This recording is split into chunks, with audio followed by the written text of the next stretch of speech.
Hello प्यारे बच्चों, कैसे हैं आप लोग? आई होप बहुत अच्छे होंगे और आप लोगों को क्लासेस समझ में आ रहा होगा।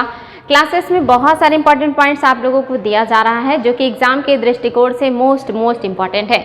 इतने विस्तार पूर्वक और इतना सारा तथ्य सीक्वेंस से आप लोगों को दिया जा रहा है बच्चों, ताकि कोई भी एग्जाम्स जो भी आपको देना हो उसमें अगर कहीं से भी क्वेश्चन बनता है तो एक भी पॉइंट से छूटे ना, जो कि यहाँ से एग्जाम में क्वेश्चन बहुत ज़्यादा बनते हैं। और आपको जो है जानकर आश्चर्य होगा कि आपका जो धर्म दर्शन है यहाँ से आईएएस में बहुत ही ज़्यादा क्वेश्चन आए हैं और अन्य एग्जाम्स में तो आते ही। आप सबको पता है कि आज का जो क्लास है या जो क्लास आपका चल रहा है, आपका तीसरा क्लास है धर्म एवं दर्शन का, इसका हर क्लास का एक एक लाइन एग्जाम में क्वेश्चन बना है। इसी वजह से हम लोगों को इतना ज़्यादा समय आप लोगों को देना पड़ रहा है ताकि आप लोगों को अच्छे से सारे पॉइंट समझ में आ जाएँ और एग्जाम में यहाँ से जो है आप लोगों को बहुत मदद मिले और कोई भी पॉइंट्स आपका मिस ना हो। तो चलिए बच्चों, शुरुआत करते हैं आज के क्लास की।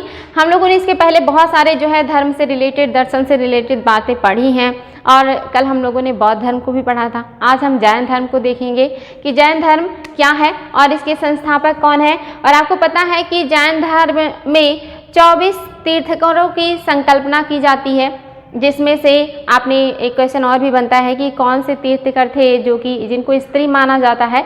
तो मल्लीनाथ जो थे इनको स्त्री माना जाता है, ये भी क्वेश्चन बना है। 24 तीर्थंकरों में एक तीर्थंकर जिनका नाम मल्लीनाथ था, इनको स्त्री माना जाता है। संस्थापक कौन है? ऋषभदेव है जो पहले तीर्थंकर हैं, लेकिन वास्तविक संस्थापक महावीर स्वामी को माना जाता है जो 24वें हैं। और जो 23वें तीर्थंकर है ये भी काफ़ी महत्वपूर्ण है, ये काशी के राजा के पुत्र हैं जिनका नाम पार्श्वनाथ है। तो ये सारे एग्जाम में क्वेश्चन आ चुके हैं कि पार्श्वनाथ कौन से नंबर के तीर्थंकर हैं और ये कहाँ के राजा के पुत्र हैं, साथ ही वास्तविक संस्थापक कौन है और संस्थापक कौन है और कि कौन से तीर्थंकर हैं जिनको स्त्री के रूप में माना जाता है। तो ये सारे पॉइंट्स बच्चों आप लोगों को याद रखनी है। संस्थापक कौन है? ऋषभदेव है, लेकिन वास्तविक संस्थापक महावीर स्वामी हैं। इनके बचपन का क्या नाम है? वर्धमान है। जन्म कब हुआ है? 599 ईसा पूर्व में महावीर स्वामी का जन्म हुआ है, ये डेट भी याद रखेंगे। स्थान कुंडलवन ग्राम है। पिता कौन है? सिद्धार्थ है। और कौन से वंश के हैं, ये भी क्वेश्चन आया है, तो याद रखेंगे। यात्रिक कुल के प्रधान हैं इनके पिता, जो कि जिनका नाम सिद्धार्थ है। वेरी इंपॉर्टेंट है, ये क्वेश्चन आया है इसलिए इसको ध्यान दीजिएगा। कौन से हैं? यात्रिक कुल या जात्रिक कुल भी कभी कभी देखने को मिलता है। माता जो है ये त्रिशला है, इनका नाम त्रिशला देवी है, इनकी माता का नाम है। जो दामाद है वर्धमान के, इनका नाम जमाल है, ये भी क्वेश्चन आ चुका है कि इनके दामाद का क्या नाम है? जमाल है। और कैवल्य प्राप्ति इनको कब हुआ है? 42 वर्ष की उम्र में इनको कैवल्य की प्राप्ति हुई है। देह त्याग इन्होंने कब किया है? 527 ईसा पूर्व में इन्होंने 72 वर्ष की उम्र में शरीर को त्याग दिया, यानी कि परिनिर्वाण की प्राप्ति कर ली, यानी कि मोक्ष की प्राप्ति कर ली। तो जन्म कब हुआ है? याद रखेंगे 599 ईसा पूर्व में। और जो उन्होंने देह त्याग किया है वो आपका 527 ईसा पूर्व है। वेरी इंपॉर्टेंट है बच्चों। अब आगे देखते हैं जैन दर्शन। जैन दर्शन में आपका क्या है? अनेकांतवाद भी है और स्यादवाद भी है। एग्जाम में आ चुका है। अनेकांतवाद किस दर्शन या किस धर्म से संबंधित है या स्यादवाद किस धर्म से संबंधित है? तो दोनों ही जैन धर्म से संबंधित है। वेरी इंपॉर्टेंट है। त्रिरत्न, ये भी क्वेश्चन आ चुका है कि त्रिरत्न किससे संबंधित है? तो याद रखेंगे त्रिरत्न में आपके जो है बौद्धों में भी त्रिरत्न है और आपके जैनियों में भी त्रिरत्न है। बौद्धों में बुद्ध धम्म संघ को त्रिरत्न माना जाता है और आपका जो जैन धर्म है इसमें सम्यक दर्शन, सम्यक ज्ञान और सम्यक आचरण को त्रिरत्न कहा जाता है। ये एग्जाम में बहुत ही ज़्यादा आता है कि कौन कौन से इसमें से त्रिरत्न हैं या इनमें से कौन सा है जो त्रिरत्न नहीं है। तो ज्ञान, दर्शन और साथ ही आचरण, ये तीनों याद रखना है। ज्ञान, दर्शन और आचरण जो होते हैं इसी को त्रिरत्न कहा जाता है जैन धर्म में। दर्शन का क्या तात्पर्य है? जैन सिद्धांतों में पूर्व आस्था एवं विश्वास। और ज्ञान क्या है? सभी जैन सिद्धांतों का यथार्थ ज्ञान। और आचरण क्या है? जैन सिद्धांतों एवं नियमों के अनुरूप आचरण, इसी को कहा जाता है ज्ञान, दर्शन और आचरण। ये तीनों क्या है? त्रिरत्न हैं जैन धर्म के। वेरी इंपॉर्टेंट है बच्चों, इसको बिल्कुल क्लियर करके याद रखेंगे। नेक्स्ट है महाव्रत और अणुव्रत। महाव्रत किसे कहते हैं? जो 5 चीजें बताई गई हैं, सत्य, अहिंसा, अपरिग्रह, अस्तेय, ब्रह्मचर्य, इसी को आप देखेंगे महाव्रत कहा गया है। और इसको आप देखेंगे बौद्ध धर्म में भी शामिल किया गया है इन 5 चीज़ों को, तो याद रखेंगे, ये भी क्वेश्चन बनता है। और साथ ही यहाँ पे जो आपके पंच महाव्रत है, इसमें आपका क्या है, अहिंसा है, अमृता यानी कि सत्य बोलना, झूठ कभी ना बोलना, साथ ही अस्तेय यानी कि चोरी ना करना, अपरिग्रह आवश्यकता से अधिक संपत्ति अर्जित ना करना। इसके अलावा एक आपका है ब्रह्मचर्य। और एग्जाम में आता है कि ब्रह्मचर्य को अणुव्रत में किसने जोड़ा है, तो इसको महावीर स्वामी ने जोड़ा है। इसके पहले ये आपका ये जो 4 अणुव्रत है ये चारों जोड़ा है या ये चारों किसने बनाया है, तो ये पार्श्वनाथ ने बनाया है। लेकिन जो 5वां है जिसको ब्रह्मचर्य कहते हैं, इसको महावीर स्वामी ने इसमें जोड़ा और फिर ये पंच अणुव्रत कहलाया। ये चीज़ एग्जाम में आ चुका है बच्चों, ध्यान देंगे। आगे है जैन धर्मावलंबी भगवान को मानते हैं। ये पॉइंट इंपॉर्टेंट है कि जहाँ बौद्ध धर्म में भगवान को नहीं मानता, वहीं जो जैन धर्मावलंबी है वो भगवान को मानते हैं, लेकिन जो है सर्वोच्चता में प्रथम स्थान तीर्थंकरों को देते हैं, दूसरा स्थान भगवान को। ये कहते हैं कि जो तीर्थंकर हैं वो भगवान से ज़्यादा श्रेष्ठ हैं, ज़्यादा महान है। तो पहला स्थान किसको देते हैं, तीर्थंकरों को, और दूसरे स्थान पे भगवान को रखते हैं। यानी कि भगवान को तो मानते हैं लेकिन उनसे भी ज़्यादा श्रेष्ठ ये तीर्थंकरों को देते हैं। ये IAS में क्वेश्चन बन चुका है, याद रखेंगे कि जैन धर्म भगवान को मानता है लेकिन भगवान से ज़्यादा श्रेष्ठ ये जैन तीर्थंकरों को कहता है। ये पॉइंट इंपॉर्टेंट है। नेक्स्ट है जैन दर्शन के अनुसार संसार की रचना और पालन पोषण सार्वभौमिक विधान से हुआ। ये क्वेश्चन आ चुका है बच्चों कि जैन धर्म के अनुसार संसार का पालन पोषण किसके द्वारा हुआ है, जो है सार्वभौमिक विधान के द्वारा या सार्वभौमिक जो है शक्ति के द्वारा या ईश्वर के द्वारा। तो सार्वभौमिक विधान के द्वारा ही जो है संसार की रचना व पालन पोषण हुआ है, ये जैन धर्म कहता है। जैन धर्म का प्रसार महावीर के संघ में स्त्रियों को पुरुषों के बराबर अधिकार प्राप्त था। यानी कि जो महावीर का संघ है इसमें स्त्री पुरुष दोनों को बराबर का अधिकार प्राप्त है। आपने देखा था महात्मा बुद्ध ने जो संघ बनाया था उसमें शुरुआत में महिलाओं को जो है इजाज़त नहीं था, बौद्ध भिक्षुणी नहीं होती थी, लेकिन जैन धर्म में शुरू से ही बौद्ध जो है जैन भिक्षुणी हुआ करती थी और दोनों लोगों को बराबर का अधिकार प्राप्त था। महावीर के देह त्याग के लगभग 200 वर्ष पश्चात मगध में भीषण अकाल पड़ा था। यह अकाल 12 वर्षों तक रहा। यानी कि जब महावीर स्वामी ने जो है परिनिर्वाण प्राप्त किया उसके 200 वर्ष बाद मगध साम्राज्य में बहुत ही भीषण अकाल पड़ा और ये अकाल 12 वर्षों का था। और इस दरमियान जो जैन भिक्षु हैं ये 2 भागों में बट गए। एक आपके स्थूलभद्र के नेतृत्व में मगध में ही रहे और दूसरे जो है ये भद्रबाहु के नेतृत्व में दक्षिण चले गए। और जब अकाल समाप्त हुआ तब वो वापस लौटे। तो वापस आने के बाद इन दोनों के बीच में मतभेद हो गया। जैन धर्म के कुछ नियमों को लेकर के दोनों लोगों के गुटों के बीच में मतभेद हो गया और यहाँ से जो जैन धर्म है ये 2 भागों में बढ़ जाता है, श्वेतांबर और दिगंबर। श्वेतांबर जो हैं ये सफ़ेद वस्त्र धारण करते हैं और ये महावीर स्वामी के जो हुबहू नियम और कानून बताए गए थे उसी का पालन करते हैं। लेकिन जो दिगंबर हैं ये निर्वस्त्र रहते हैं, ये दिशाओं को अपना वस्त्र मानते हैं और इन्होंने अपने नियम कानून में कुछ परिवर्तन किया। जैसे इन्होंने बोधिसत्व को सबसे ज़्यादा महत्व दिया, ईश्वर को सेकंड नंबर पे रखा। साथ ही ये इन्होंने बहुत सारी ऐसी भी रचनाएँ की जो कि संस्कृत में लिखी जाती थी। इसके अलावा ये लोग जो है महावीर स्वामी को और ईश्वरीय रूप में जो है मानने लगे थे। तो ये सारी चीज़ें आपको कंफर्म होना चाहिए कि क्या क्या विशेषताएं हैं। तो याद रखेंगे कि जो 12 वर्ष तक अकाल पड़ा तो 2 भागों में बट गया और जो दिगंबर संप्रदाय से कालांतर में एक और संप्रदाय बना जिसे यापनीय संप्रदाय कहा जाता है। इंपॉर्टेंट है बच्चों, जब श्वेतांबर और दिगंबर बन गए तो आगे चल करके दिगंबर संप्रदाय से एक और संप्रदाय बना जिसको यापनीय संप्रदाय कहा जाता है या इसका उद्भव हुआ है। प्रारंभिक जैन जो साहित्य है अर्धमागधी में लिखे जाते थे। ये क्वेश्चन बन चुका है बच्चों कि प्रारंभिक जो साहित्य है जैन दर्शन के वो किस में लिखे जाते थे, किस भाषा में लिखे जाते थे। तो याद रखेंगे ये आपके अर्धमागधी भाषा में लिखे जाते थे। इंपॉर्टेंट है, ये एग्जाम में आ चुका है। यहाँ पे लोग पाली कर देते हैं लेकिन ऐसा नहीं है। प्रारंभिक जो जैन साहित्य हैं ये अर्धमागधी में लिखे गए हैं और इसके 12 जो अंग हैं जिनको अर्धमागधी में लिखा गया है, ये भी इंपॉर्टेंट है कि जो इसके 12 अंग हैं वो भी अर्धमागधी में लिखे गए हैं। इंपॉर्टेंट है, जैन धर्म में प्राकृत भाषा को अपनाया। जैनियों ने सौर सैनी, संस्कृत और कन्नड़ भाषा में भी साहित्य लिखा। यानी कि जो जैनी है इन्होंने शुरुआत में अर्धमागधी का उपयोग किया, 12 अंगों में भी अर्धमागधी का ही उपयोग किया गया है। और इसके साथ साथ इन्होंने आगे चल करके प्राकृत भाषा को अपनाया। साथ ही जैनियों ने सौर सैनी, आप जानते हैं सौर सैनी आपका जो है एक अपभ्रंश भाषा या कहिए कि एक जो हिंदी में आता है, तो आप उसमें देखते हैं कि सौर सैनी से कौन सी भाषाएं निकली हैं और आपका मागधी से कौन कौन सी भाषाएं निकली हैं या पश्चिमी हिंदी से कौन सी भाषाएं निकली हैं। तो ये आपके सौर सैनी का उपयोग भी करते हैं और साथ ही ये लोग जो है प्राकृतिक भाषा का उपयोग करते हैं। संस्कृत का भी इन्होंने उपयोग किया। मैंने अभी बताया कि जो दिगंबर समुदाय हैं इन्होंने संस्कृत भाषा में भी रचनाएं की, साथ ही इन्होंने कन्नड़ भाषा में भी रचनाएं की। ये इंपॉर्टेंट है।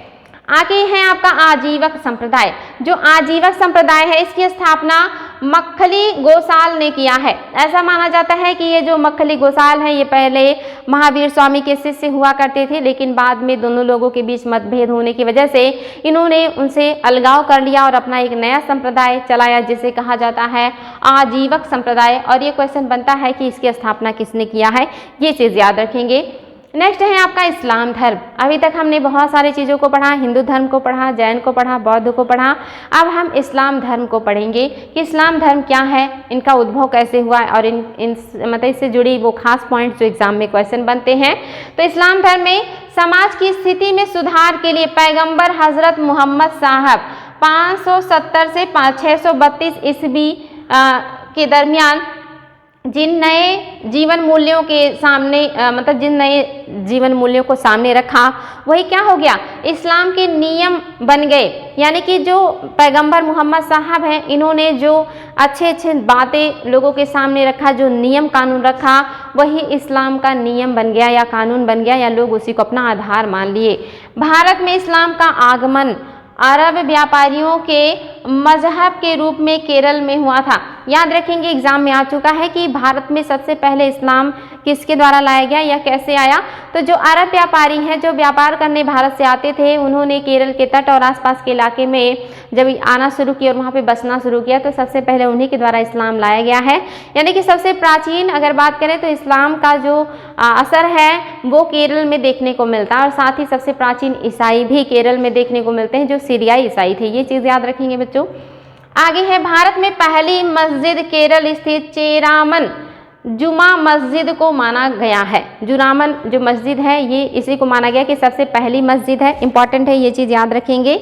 आगे है बच्चों, इस्लाम दैवीय रहस्योद्घाटन पर आधारित धर्म है जिसमें एकेश्वरवाद का समर्थन किया गया है।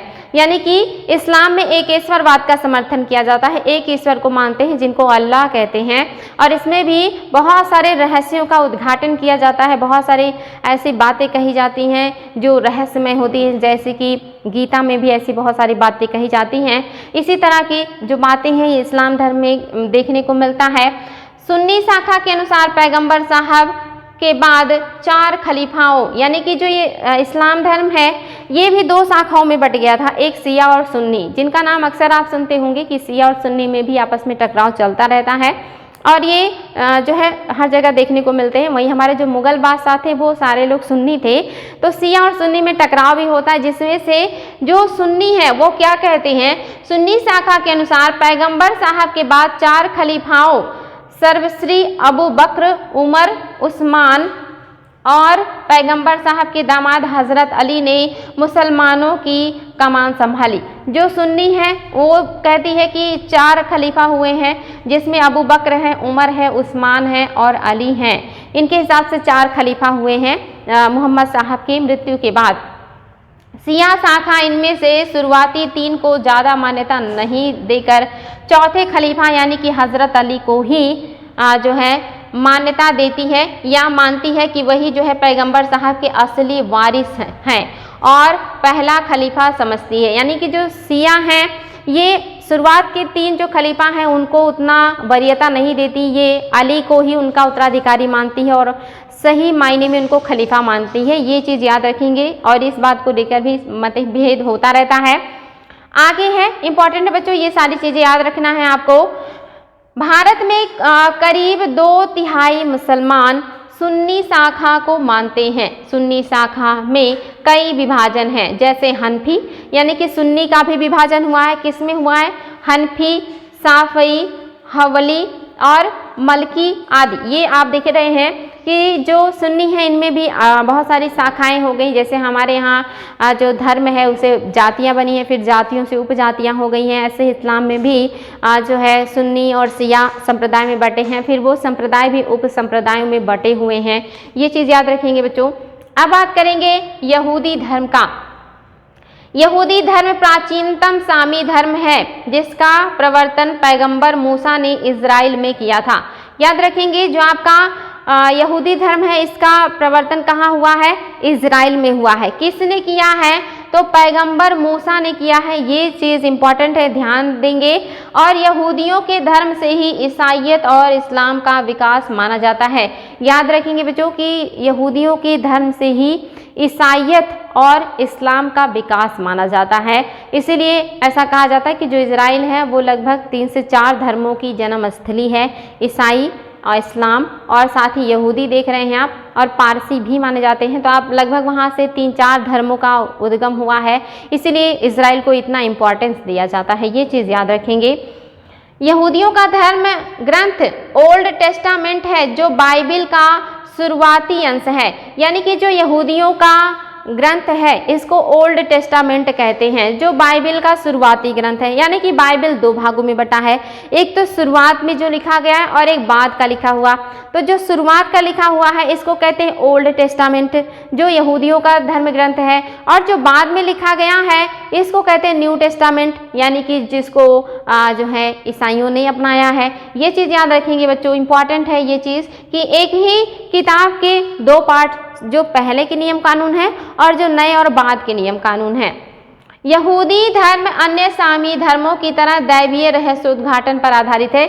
यानी कि यहूदी धर्म में भी रहस्यों का उद्घाटन होता है या नई नई चीज़ों के बारे में या ऐसी जो है आध्यात्मिक और जो है जो भी बातें होती हैं उसमें विश्वास रखते हैं। जैसे कि इस दुनिया को अल्लाह ने बनाया है तो प्रलय भी वही लाएगा, या हम मानते हैं कि जो हिंदू धर्म के लोग होते हैं वो कहते हैं कि ईश्वर ने इस धरती को बनाया है और जब पाप बहुत ज़्यादा बढ़ेगा तो ईश्वर ही इसको समाप्त कर देगा। तो ये सब क्या है? ऐसे रहस्यात्मक बातें, आध्यात्मिक बातें इसमें भी पाई जाती हैं। नेक्स्ट है आपका ईसाई धर्म। ईसाई धर्म यहूदी धर्म से ही निकला हुआ सामी धर्म है जिसके प्रवर्तन का श्रेय ईसा मसीह को है। यानी कि ईसाई धर्म का जो प्रचार प्रसार या उसको चलाने वाले कौन है या प्रवर्तक या जनक कौन है? तो ईसा मसीह है। और माना जाता है ये भी क्या है? पारसी धर्म का ही एक जो है यहूदी धर्म का ही एक भाग है। याद रखेंगे बच्चों, वेरी वेरी इंपॉर्टेंट है। आगे है जन्म कहाँ पे हुआ है ईसा मसीह का?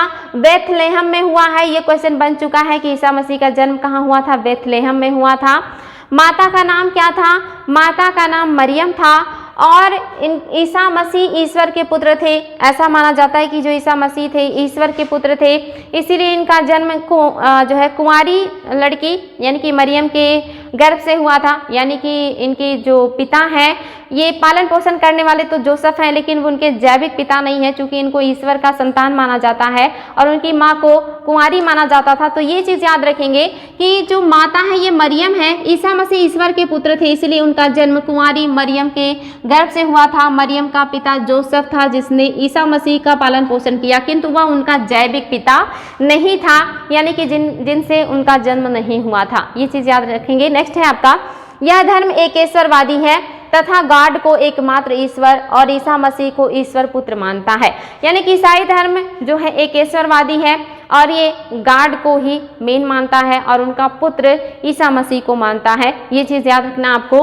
आगे है आपका पारसी धर्म। नेक्स्ट जो धर्म है ये पारसी धर्म है। शुरुआत कहाँ हुआ है? ईरान में हुआ है। और इसके प्रवर्तक कौन है? ये है जरथुस्त्र या जोरोस्टर, इसलिए इसे जोरोस्टरवाद कहा जाता है। यानी कि इसके जो प्रतिपादक हैं वो जोरोस्टर हैं या जरथुस्त्र हैं, इसीलिए इसको जोरोस्टरवाद भी कहा जाता है। और इसका विकास कहाँ पे हुआ? ईरान में हुआ। ये चीज़ भी याद रखिएगा बच्चों, वेरी वेरी इंपॉर्टेंट है। यह विश्व का सबसे महत्वपूर्ण जो है द्विईश्वरवादी धर्म है। याद रखेंगे ऐसा पहला धर्म या तो मोस्टली धर्म एकेश्वरवादी होते हैं या वो बहुदेववादी होते हैं, लेकिन आपका पारसी धर्म ऐसा है जो द्विईश्वरवादी है, यानी कि जिसमें 2 ईश्वर को मानते हैं।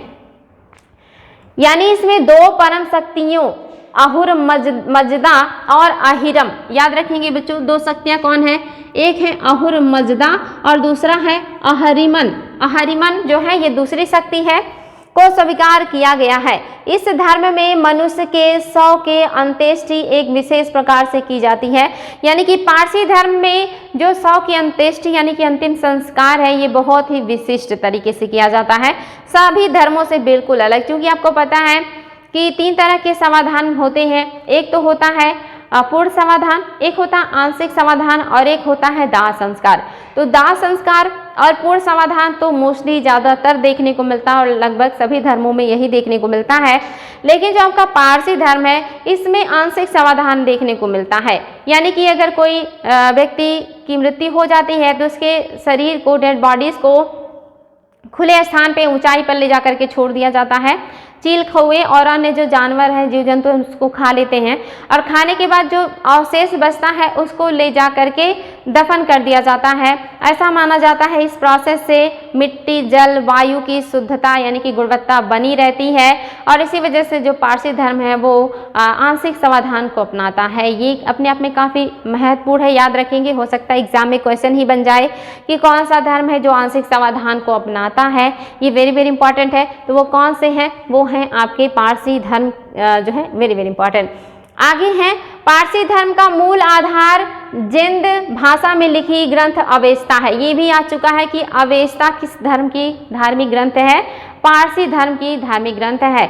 और साथ ही जिंद अवेस्ता के बहुत सारे जो श्लोक हैं वो ऋग्वेद में मिलते हैं या ऋग्वेद से मैच करते हैं। ये भी क्वेश्चन बना कि ऋग्वेद के जो सूक्त हैं, जो श्लोक हैं वो कौन से ग्रंथ से मैच करते हैं, तो जिंद अवेस्ता या अवेस्ता से मैच करते हैं, जो कि पारसियों का एक धार्मिक ग्रंथ है। वेरी वेरी इंपॉर्टेंट है बच्चों। आगे है अवेस्ता है, इसी के कारण पारसी पूजा घरों में अग्नि निरंतर प्रज्वलित रखी जाती है। ये भी क्वेश्चन बन सकता है कि कौन से धर्म में पूजा घर में अग्नि निरंतर प्रज्वलित रखती है।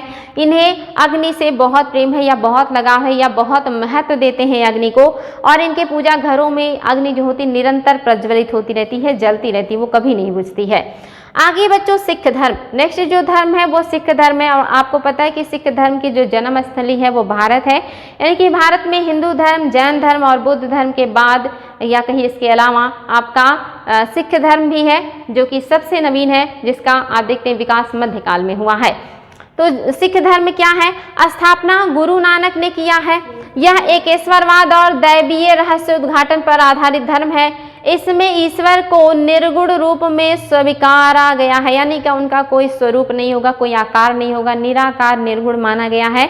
आगे है बच्चों, याद रखेंगे, और उसे बाह्य गुरु, निरंकार, ओंकार, अलख, अकाल की संज्ञा दी गई है, यानी कि ईश्वर को इन्होंने निरंकार माना है। एक ईश्वर है जिनको ओंकार, अलख, निरंकार और अकाल ऐसे जो है संज्ञा देते हैं, और इन्होंने उनको अकाल पुरुष भी कहा है।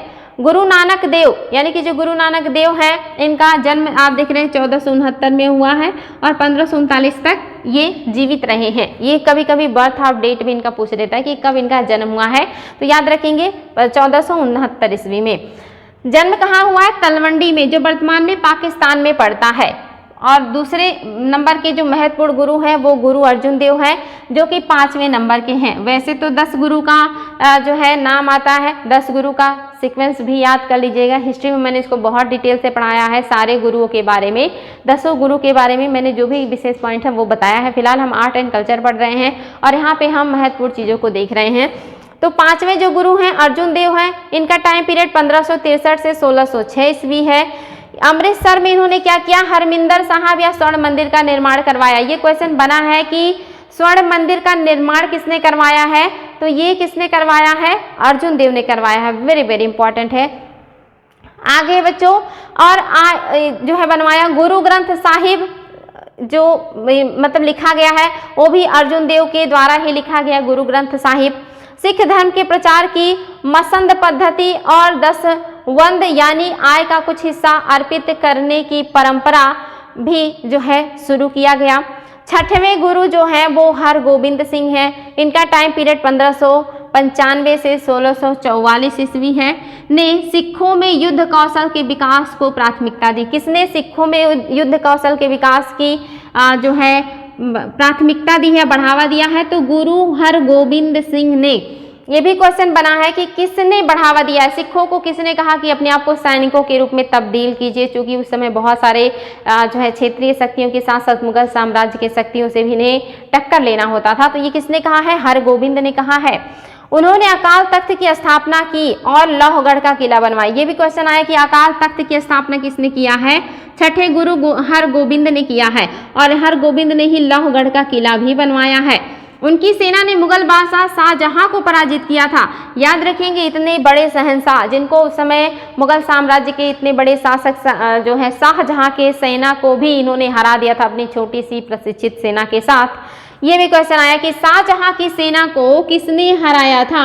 तो किसने हराया है? हरगोबिंद सिंह ने हराया है। गुरु गोबिंद सिंह सिखों के 10वें गुरु बने। गुरु गोबिंद सिंह 1666 से 1708 ईस्वी बहुत योग्य व्यक्ति थे। उन्होंने केसगढ़ में 1699 में खालसा परंपरा की स्थापना की। ये क्वेश्चन आया कि खालसा की स्थापना किसने किया है? गुरु गोबिंद सिंह ने किया है। कब किया है? 1699। ये डेट भी आया बच्चों, याद रखेंगे, 1699 में किया है। किसने किया है? गुरु गोबिंद सिंह ने किया है। खालसाओं के 5 अनिवार्य लक्षण निर्धारित किया। इन्होंने खालसाओं के 5 अनिवार्य लक्षण भी निर्धारित किए। एक तो ये 5 क्या है? पहला है आपका, इसी को 5 कक्के या पंच या 5 ककार भी कहते हैं। वो पांचों क्या है? केस है, कंघा है, कड़ा है, कच्छा है और कृपाण है। इस केस मतलब कि वो बाल रखेंगे, उनके बाल, वो बाल नहीं कट करेंगे पूरे जीवन, बड़े बड़े बाल होंगे। कंघा यानी कि बाल को सुलझाने के लिए कंघा भी होगा उनके पास। कड़ा यानी कि जो हाथ में पहने जाते हैं मजबूत कड़े। कच्छा यानी कि जो सर पे पगड़ी बांधी जाती है। और कृपाण यानी कि एक छोटा हथियार जो हमेशा सिखों के पास रहता है। और कहते हैं जब वो लोग अपने कृपाण को जो है म्यान से निकाल लेते हैं तो बिना ब्लड लगाए फिर वापस नहीं रखते। तो ये 5 चीजें अनिवार्य किसने की? ये भी क्वेश्चन बना है, गुरु गोबिंद जी ने किया है। वेरी वेरी इंपॉर्टेंट है। आगे है बहाई धर्म। बहाई धर्म या बहावी धर्म भी कहते हैं इसको।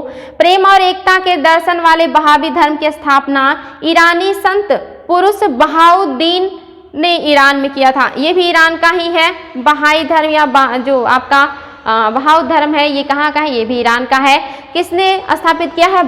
बहाउल्लाह ने। ये भी इंपॉर्टेंट है बच्चों, बहाउल्लाह यानी कि 2 धर्म हो गए, एक आपका बहाई और एक आपका पारसी, दोनों ईरान के हैं। नेक्स्ट है सरना धर्म। देश के अंदर संथाल हो, मुंडा आदि कई आदिवासी समुदाय सरना धर्म में विश्वास रखते हैं। सरना का आशय होता है पवित्र उपवन, यानी कि ऐसा धर्म जो अपने हिसाब से लोग जिसका पालन करते हो, अपने हिसाब से उसके कायदे कानून नियम बनाते हो, काफ़ी कुछ नेचुरल हो, जिसमें जहाँ पे वो उपवन ही जिसका मतलब होता है उसको कहते हैं सरना धर्म, और जिसका पालन जो है हमारे यहाँ की जनजातियाँ करती हैं। नेक्स्ट है बच्चों आपके कुछ संत जो किस संप्रदाय से जुड़े हैं या उन्होंने कौन सा संप्रदाय या जो है धारा चलाई थी। ये क्वेश्चन बनता है, बहुत ज़्यादा बनता है क्वेश्चन, याद रखेंगे। शंकराचार्य का क्या है? अद्वैतवाद। वल्लभाचार्य का क्या है? शुद्धाद्वैतवाद। रामानुजाचार्य का क्या है? विशिष्टाद्वैतवाद। निम्बार्काचार्य का क्या है? द्वैताद्वैतवाद। माधवाचार्य का क्या है? द्वैतवाद। यानी कि ये एग्जाम में इतना ज़्यादा आता है और बच्चे इसमें बहुत ज़्यादा कंफ्यूज होते हैं कि किसका क्या है। तो याद रखना है कि रामानुजाचार्य का विशिष्टाद्वैतवाद है, वल्लभाचार्य का शुद्धाद्वैतवाद है, शंकराचार्य का अद्वैतवाद है, निम्बार्काचार्य का द्वैताद्वैतवाद या भेदाभेदवाद, और माधवाचार्य का द्वैतवाद है। ये इसको बार बार रिविजन कर लीजिएगा, ये बहुत इंपॉर्टेंट है। आप देख लेते हैं शंकराचार्य से एग्जाम में क्वेश्चन बनते हैं। इन्होंने पूरे भारत का भ्रमण किया और भारत का भ्रमण करने के बाद भारत के विभिन्न क्षेत्रों में मठों का निर्माण करवाया। और ये क्वेश्चन बनता है कि ये किसने किया, मठों का निर्माण किसने करवाया, जिसको चारों धाम कहा गया, और कौन सा मठ कहाँ है, किस राज्य में है और किस नाम से जाना जाता है। ये सारे क्वेश्चन बने हैं। तो वेदांत मठ ये श्रृंगेरी दक्षिण भारत में है। वेदांत मठ कहाँ है? श्रृंगेरी में है। श्रृंगेरी यानी कि आपका जो है कर्नाटक का क्षेत्र। शारदा मठ ये द्वारका में है। द्वारका मतलब आपका गुजरात का क्षेत्र, गोवर्धन मठ जगन्नाथपुरी यानी कि उड़ीसा में है, और ज्योतिर्पीठ यानी कि बद्रिका आश्रम उत्तर भारत यानी कि उत्तराखंड में है। तो इस तरह से इन्होंने 4 पीठ स्थापित किए हैं, एक उड़ीसा में है, एक आपका कर्नाटक में है, एक गुजरात में और एक उत्तराखंड में है। और इन्हीं चारों के ऊपर नज़र रखने के लिए या कंट्रोल रखने के लिए उन्होंने एक 5वां मठ भी बनाया था केरल में, और ये चारों 5 मठों की स्थापना शंकराचार्य ने किया है। वेरी वेरी इंपॉर्टेंट है, ये याद रखेंगे। अब बात करेंगे बच्चों चिश्ती संप्रदाय का। ऐसे कुछ संप्रदाय भी हैं जिनका भारत में विकास हुआ या प्रचलन हुआ, यानी कि हमारे यहाँ के संतों के साथ साथ बहुत सारे सूफी संत भी आए जिन्होंने भारत के अंदर धर्म प्रचार के साथ साथ लोगों के अंदर जो रूढ़िवादिता भर गई थी, जो बुराइयां भर गई थी, उसको दूर करने का प्रयास किया है। तो देखते हैं चिश्ती संप्रदाय। ख्वाजा अबू इसहाक सामी चिश्ती या उनके शिष्य ख्वाजा अबू अहमद अब्दाली चिश्ती का नाम इस संप्रदाय के प्रवर्तक के रूप में लिया जाता है, यानी कि इसको किसने चलाया है, संस्थापक कौन है, नाम याद रखेंगे कि ख्वाजा अबू इसहाक सामी चिश्ती या उनकी मृत्यु हो जाने पर उनके शिष्य ख्वाजा अबू अहमद अब्दाल चिश्ती। महान संत जो भारत में इस संप्रदाय से जुड़े हुए भारत में प्रसिद्ध जो संत हैं, जहाँ से क्वेश्चन बनता है वो कौन कौन से हैं। ये क्वेश्चन बनता है कि कौन सा इसमें से संत है जो चिश्ती संप्रदाय का है या कौन है जो चिश्ती संप्रदाय का नहीं है। और भारत में चिश्ती संप्रदाय को लोकप्रिय किसने बनाया, ये भी क्वेश्चन बना है, मोइनुद्दीन चिश्ती ने। और मोइनुद्दीन चिश्ती का दरगाह कहाँ है, ये आपका अजमेर में है। सलीम चिश्ती का दरगाह कहाँ है, ये आपका है फतेहपुर सीकरी में। और औलिया का दरगाह कहाँ है, दिल्ली में है। ये सारे एग्जाम में क्वेश्चन बनते हैं बच्चों, याद रखेंगे। और ये तीनों लोग चिश्ती संप्रदाय से जुड़े हैं। तो चिश्ती संप्रदाय को भारत में किसने महत्वपूर्ण बनाया, मोइनुद्दीन चिश्ती ने।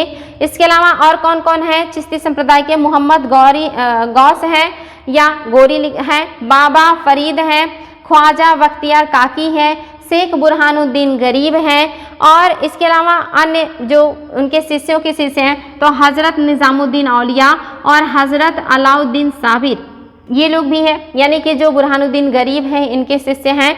आगे हैं औलिया को महबूब इलाही कहा जाता है। ये एग्जाम में आ चुका है कि महबूब इलाही की उपाधि किसे दिया गया था या कौन से संत को महबूब इलाही की उपाधि मिली थी, तो औलिया को मिला था महबूब इलाही या सुल्तान उल औलिया। वेरी वेरी इंपॉर्टेंट है। इनके शिष्य शेख सलीम चिश्ती हैं। ख्वाजा मोइनुद्दीन चिश्ती ने हमीदुद्दीन नागौरी को सुल्तान ये तारकीन की उपाधि दी।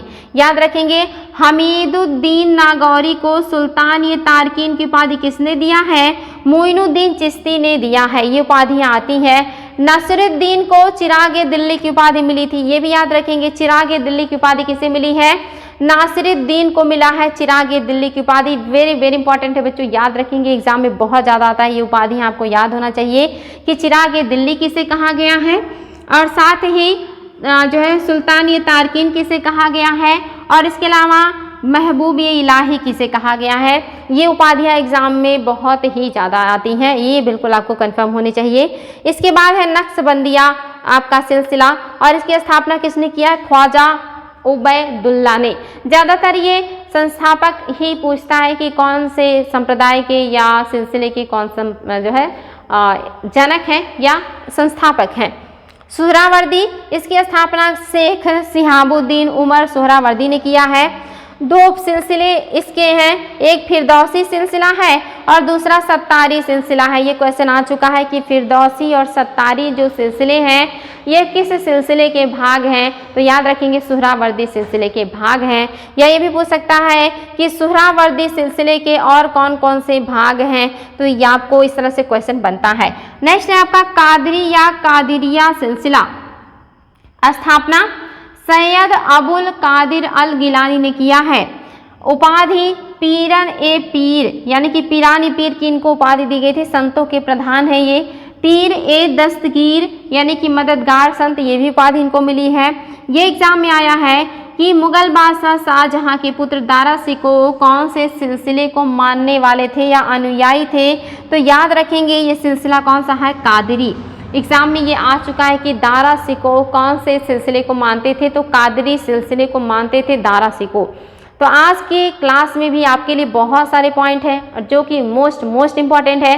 एक एक पॉइंट से एग्जाम में क्वेश्चन बहुत ज़्यादा आता है बच्चों, तो इसको आपको बार बार रिविजन करना है, नोट करना है और एग्जाम में जा करके बेहतर परफॉर्मेंस करना है। अगर कोई प्रॉब्लम हो रही है, समझ में नहीं आ रहा है तो क्वेश्चन कीजिए, आपके क्वेश्चन का जवाब दिया जाएगा। और आप लोग तैयारी करने निकले हैं और तैयारी करने वाले व्यक्ति को जागरूक होना चाहिए, अपनी जागरूकता को दिखाएं, जो भी प्रॉब्लम हो उसे बताएं। अगर नहीं प्रॉब्लम है तो ये भी बताएं कि मैम अच्छे से समझ में आ रहा है, कोई दिक्कत नहीं है, क्लासेस अच्छी लग रही हैं। अगर लेवल हाई है तो भी बताएं और अगर लेवल आपको लो लगता है तो भी बताएं, और अगर सब कुछ ठीक है तो वो भी बता सकते हैं, ताकि हम आप लोगों के लिए आपके डिमांड्स के अकॉर्डिंग वर्क कर सके और भी बेहतर काम आप लोगों के लिए कर सके। क्योंकि आप लोगों को हम देख तो सकते नहीं हैं, सिर्फ फील ही कर सकते हैं। तो अगर आप लोग अपनी बातों को लिखेंगे तो हमारी समझ में आएगा और हम और भी बेहतर करने की कोशिश करेंगे।